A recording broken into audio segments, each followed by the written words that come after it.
तुम्हें एक कहानी सुनाती हूँ। ये कहानी है एक ऐसे जंगल की जो इतना डरावना और खतरनाक है कि वहाँ से कोई लौटकर नहीं आता। इस जंगल का नाम है ब्लैकवुड पाइन।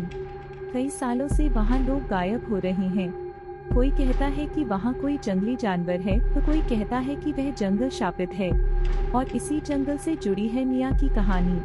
मिया एक पत्रकार जो बहुत हिम्मती थी, लेकिन उसकी इस हिम्मत के पीछे एक दर्द छिपा था। 10 साल पहले उसका भाई उसी जंगल में गायब हो गया था। उसके बाद से मिया को चैन नहीं आया। वह हर उस कहानी के पीछे भागती थी जो ब्लैकवुड पाइन से जुड़ी हो। एक दिन उसे एक गुमनाम फोन कॉल आया। आवाज में डर था और उस आदमी ने कहा, तुम्हारे भाई के बारे में सच जानना है तो जंगल में आओ, लेकिन संभल कर रहना, वहाँ तुम्हारे अलावा और भी कुछ है। मिया ने फैसला कर लिया, वह उस जंगल जाएगी, लेकिन अकेले जाना बहुत खतरनाक था। उसने मदद मांगी इथन मार्क से। इथन वहीं का रहने वाला था और उसने उस जंगल में कई डरावनी चीजें देखी थीं। उसने मिया को चेतावनी दी, वहाँ मत जाओ।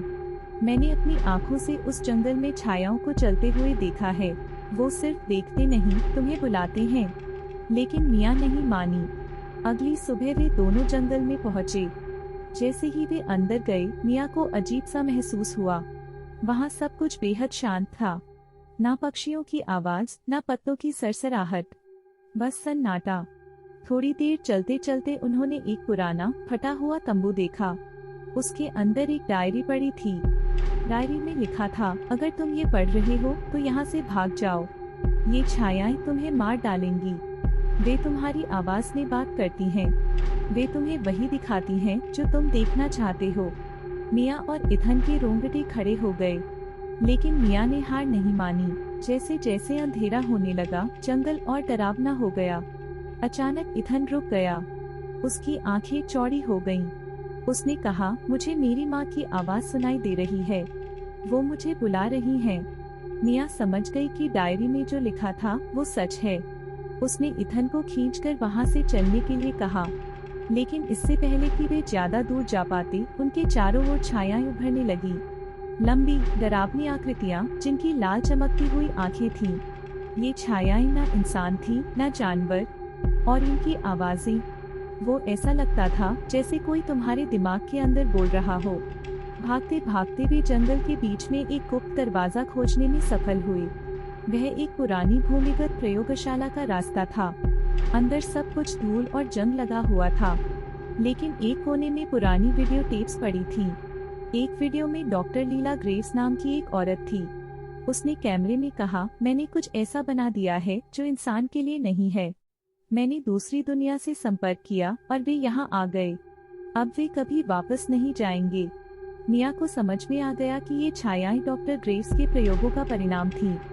जैसे ही वे प्रयोगशाला के अंदर और गहराई में गए, डॉक्टर लीला ग्रेव्स ने उन्हें घेर लिया। वह जिंदा थी। उसकी आंखों में पागलपन था। उसने मिया से कहा, तुम्हारा भाई जिंदा है। मैं तुम्हें उससे मिलवा सकती हूँ, लेकिन तुम्हें यहाँ रहना होगा। मिया दुविधा में थी। क्या वह अपने भाई को बचाने के लिए अपनी जिंदगी कुर्बान कर दे? लेकिन इथन ने फैसला कर लिया। उसने प्रयोगशाला की बिजली बंद करने की कोशिश की। इससे छायाएं और आक्रामक हो गईं। उन्होंने डॉक्टर ग्रेव्स को पकड़ लिया और उसे खींचते हुए अंधेरे में ले गईं। मिया और इथन किसी तरह बाहर भागने में सफल हुए। जब वे जंगल के किनारे पहुंचे तो मिया को अपने भाई की आवाज सुनाई दी। उसने पुकारा, मिया मत जाओ, मैं यहीं हूँ। मिया रुकी, लेकिन इथन ने उसका हाथ खींचकर कहा, ये वही छायाएं हैं, मत रुकना।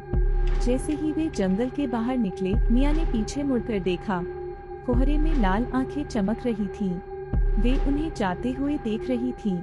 और फिर जंगल फिर से खामोश हो गया।